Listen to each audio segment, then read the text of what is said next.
Chapter 19. The Sorcerer's Secret. Uma had worked at the fish and chip shop her entire life, from when she was so little she could barely see above the counter, until she was old enough to wear an apron, carry a tray, and take an order.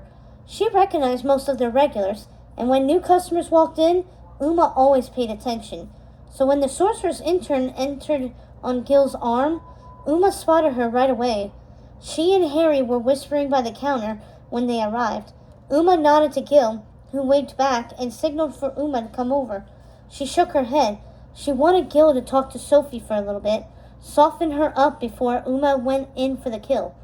Harry slunk away, and Uma went back to work, slamming down trays and yelling at patrons who dared not to tip, pointing to the sign, "Tip or else," that hung by the exit. After an hour, Gil sidled up to the counter that Harry was leaning on and Uma was wiping with a rag. "Are you ready to talk to her yet?" he asked Uma, a desperate tone in his voice. "Why, are you out of conversation?" Uma asked. "Almost. We've been sitting over there forever. I did what you said. She thinks we're on a date. Keeps asking me about my hobbies and whether I enjoy long walks on the beach. I've seen a lot of pictures of her cats," he groaned. "I told her you wanted to chat now." "Fine. Harry, stay close in case I need you." Uma squared her hat on her head and walked over to the table, to where a young woman in a red wizard's robe was seated, sipping bilge and snacking on a side of fried clams. "Hi, Sophie." "Hey, Uma," said Sophie. "These are great. What do you guys put on them?" she said, motioning to the plate of clams and wiping her mouth with a napkin. "You don't want to know," said Uma frankly. "I mean, Cook has a fabulous recipe." She realized that buttering up the clams, so to speak, was the way to get what she wanted from this girl. "Did you guys have a nice dinner?" "We did," said Sophie. "I've never been here before." "Come back again," said Uma. "On Fridays we have the weekend special." The weekend special was everything that didn't sell over the week, but Uma didn't say that. "Okay, I will," said Sophie. "I don't really get to go out too much." "The sorcerer keeps you busy?" "Yeah, there's always papers to grade and research on his experiments, but I have nights and weekends off. It's just a bit far from where we live." "I see," said Uma. "I heard you're not from here like we are." "Yeah, I'm not. My family's from Eden, actually," said Sophie. "We live in the middle of the forest." "Do you miss it?" "Sometimes. It's so green back home and so... well, not green here," Sophie shrugged.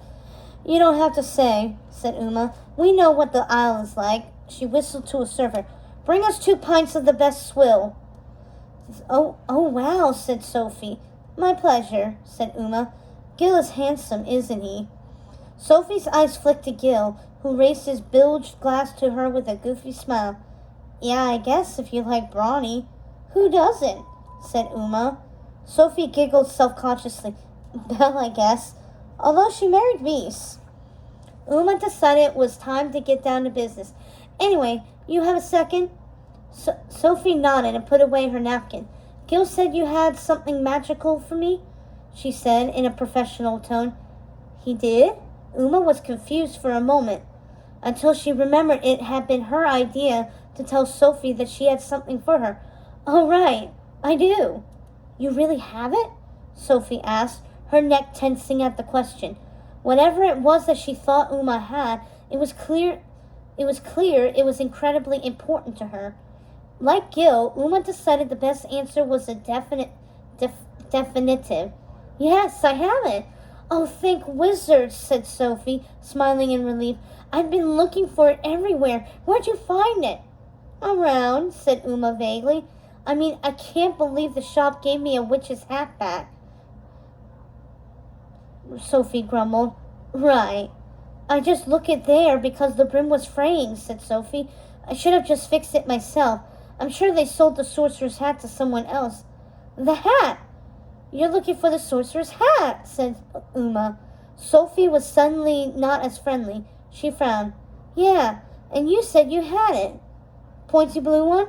With all those stars and moons on it? What's so special about it?" asked Uma. She would never understand the way of wizards.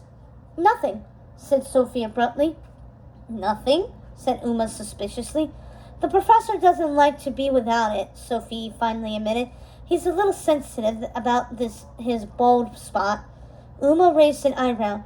That can't be all it is. Fine. Whoever wears the hat is able to use his power. Except there's no magic on the isle, thankfully, said Sophie.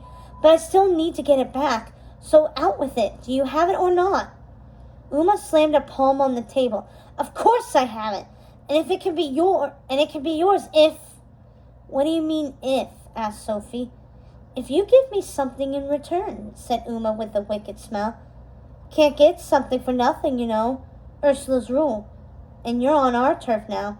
Sophie's eyes narrowed. What do you want for it? Tell me where Yensid keeps my mother's necklace, said Uma. You want Ursula's necklace? Asked Sophie. Are you deaf? Yes, I want her necklace, the seashell one, growled Uma. But it's broken. What would you need it for? Said Sophie. I don't care. I want it. It was my mother's, and I want it back, said Uma. Sentimental value, shall we say. You? Sentimental? As if. It was my mother's, said Uma. It's rightfully mine. Sophie stuck her nose in the air. Be that as it may, it's the property of the kingdom now. It belongs in the museum. She said in a superior tone. The only reason it's still on the isle is the embargo, said Uma. I know. I'm not telling you where it is, said Sophie. Fine. Then no hat, said Uma. You don't have it, said Sophie. Uma grunted in frustration and motioned for backup. Sophie, said Harry, stepping up to the table from the shadows. You're surrounded. There are many of us and only one of you. And you don't have any magic at your disposal. You're going to lose. We don't want to hurt you, but we could. She trembled. I'm not afraid. Uma glared at her. You should be. Okay, so if I tell you where the necklace is, you'll give me the sorcerer's hat back, said Sophie. Precisely. Harry smiled and nonchalantly wiped his hook on the front of his shirt so she could see how sharp it was. I can't tell you where it is, said Sophie. I just can't. Why not? I'll give you whatever you desire, said Uma, trying a different tack. How? There's no magic on the island, and last I checked, you're not Ursula, and I don't need to sell you my voice for a pair of legs. Not interested in princes, are you? Said Uma. Princes are boring. Have you even met Chad Charming?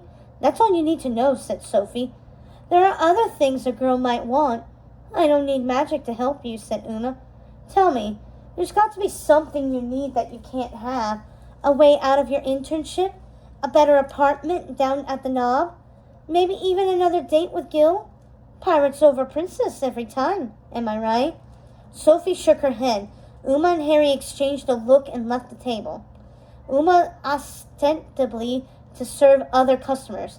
Harry had no excuse but followed Uma anyway. She won't budge, said Uma. You're losing your touch, said Harry. Oh, stuff it, said Uma. You couldn't get her to spill either. Harry shrugged. The Uma I know could talk the hat off a wizard. If only we had the sorcerer's hat, said Uma. Or if we could come up with something else she wants that I can give her. What else? Said Harry, holding up his hook with a wicked grin. If it comes down to that, yes. But hold on. Uma returned to the table empty-handed. I don't think you have it, said Sophie, taking a last sip of her drink and gathering her things. Are you sure? Uma smiled mysteriously. Sophie hesitated, considering the odds. I'm pretty sure. She crossed her arms over her chest and seemed to have come to a decision. We're done here, she said, getting up. Tell Gil next time he should take me to the slop shop instead. Wait, where are you going? Roared Uma. Home, said Sophie. I don't need anything from you but the sorcerer's hat, and you don't have it. How can you be so sure? Because I've looked everywhere, and so has Professor Yensid. If we can't find it, no one can. She regarded Uma with hostility. Just admit you don't have it already. But I do, said Uma. Prove it, said Sophie. I will, said Uma hotly, annoyed to be questioned. She stood from the table, her mind racing. Sophie motioned losing it in a hat shop, which rang a bell. Why? Where had she seen a hat like the sorcerer's? She knew she spotted it somewhere, but where? Then she remembered. Gil, she said, finding him throwing darts at the poster of King Ben on the wall. Do you have those hats you bought from the shop the other day? I do, said Gil with a big smile. But you said they didn't look good on me. I don't need you to wear them. I need you to bring them back here. Gil ran off and came back carrying a big sack. This one? He said, showing her his white cowboy hat. Or this one. He held up a black top hat. No, the pointy one, said Uma impatiently. Gil reached into the bag once more, and before he could say anything, Uma had already grabbed it out of his hand. Uma ran back to the table, holding the pointy velvet hat aloft. Is this what you're looking for? She asked Sophie triumphantly. Where on earth did you find it? Said Sophie, shocked and happy. Bought it at the hat shop, of course, said Uma, dangling the hat with the tips of her fingers and walking dangerously close to the open flame in the center of the room. Now tell me where Jensen is hiding my mother's necklace, or I'll throw it into the fire.